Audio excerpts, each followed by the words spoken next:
குரு சுதீந்திர தீர்த்தருக்கு மூலராமர் பூஜைக்கான அத்தனை பணிகளையும் செய்து கொடுத்தார்.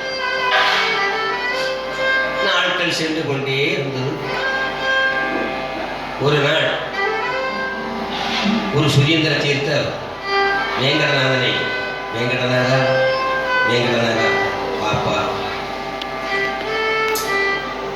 வேங்கடநாதா எனக்கு ஒரு வயதாகிவிட்டதுப்பா, எனக்கு முன்னாடி மாதிரி இந்த பூஜைகள் செய்வதற்கு கூட எனக்கு கஷ்டமா இருக்கு.